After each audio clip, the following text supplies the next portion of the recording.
Bonsoir chers amis. Euh, nous savons que beaucoup d'entre vous nous attendent sur notre promesse, sur la parole que nous avons donnée, de nous faire inviter au débat des réflexions que mènent actuellement les partis lumumbistes au Congo, dit les Palou. Je viens pour vous rassurer, pour vous rappeler que nous n'avons pas dérogé à la règle, nous restons fidèles à notre parole, tel que nous l'avons promis, et nous le ferons. Nous le ferons. C'est très important de tenir sa parole, cela amène aussi la crédibilité. Mais nous tenons aussi à dire que nous n'avons pas oublié la promesse, nous y tenons. Il y a, pour vous dire, le débat est mené sur le plan national. Nous sommes en train de suivre de très près ce qui se passe dans les états des lieux que le Palou est en train de mener. Et vous dire que très bientôt, nous allons prendre position par rapport aux premières réflexions, aux premiers débats déjà menés au sein du Palou, notamment sur l'épineuse question de la révision constitutionnelle, bien que nous nous sommes déjà manifestés, nous avons déjà fini notre travail, nous avons fait ce qu'il fallait faire. Aujourd'hui, cette question revient sur la table. D'ailleurs, nous l'avons suivi tour à tour, les différentes positions, notamment celle de M. Cheikhou Kitundu pour la majorité présidentielle, qui disait qu'il faut laisser la réflexion ouverte. Il faut réfléchir à toutes les questions, qu'il n'y ait pas de questions taboues, y compris celles de la révision constitutionnelle, même celles qui touchent au fameux article 220 et d'autres articles. Nous avons suivi aussi la prise de position de M. Cheikhou Kitundu, plutôt de M. Vital Kamerhe, qui est président de l'UNSC, qui dit que, écoutez, la réflexion est bonne, mais il faut les mettre au frais. Ce n'est pas le moment de s'y pencher. Et d'ailleurs, sa prise de position sera liée à ce que les Palous auraient déclaré qu'ils étaient favorables à la réflexion sur cette question, parce que simplement, pour les Palous, ils considèrent que cette question constitutionnelle reste un contentieux qui date des par l'existence des républiques, première, deuxième ou troisième république au sein, disons, dans notre pays. Et que pour les Palous, il n'y avait pas la première république n'a pas existé. Bref, on aura le temps de revenir parce que c'est une question de fond. Nous avons déjà expliqué plusieurs fois dans les émissions quand est-ce qu'on peut parler république, quand est-ce qu'on peut accepter une constitution. Il y a aussi plusieurs éléments, plusieurs enjeux que nous allons aborder selon nous comme Banacité, tels que nous comprenons les choses et tels que nous connaissons les choses.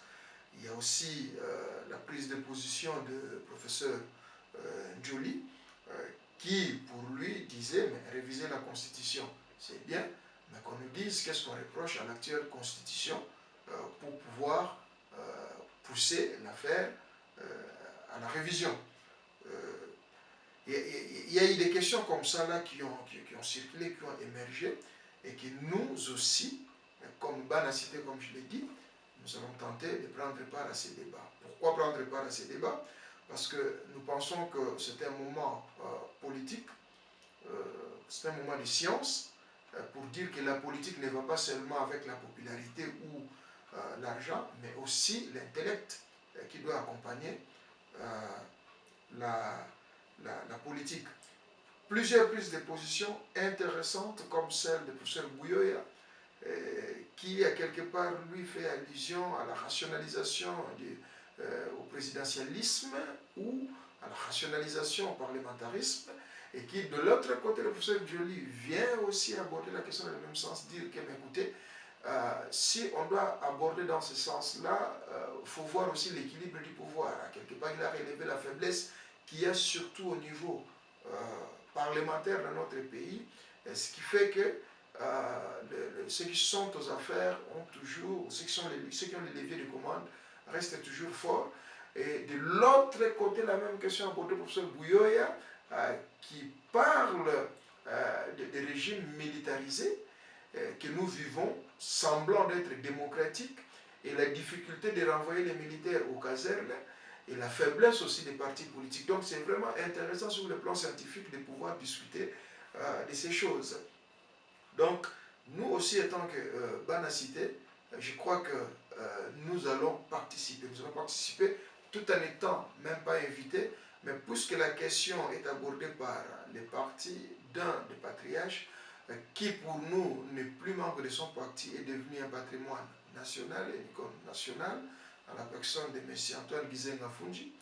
Donc, il nous est quand même utile comme génération montante, comme élite, et comme l'a dit le modérateur de Mouzitou, que certaines questions, ou la question épineuse de la Constitution ou de la Première République, ces fameux contentieux, si il n'est pas réparé aujourd'hui, les générations à venir doivent aborder justement cette question pour trouver une issue ou une solution.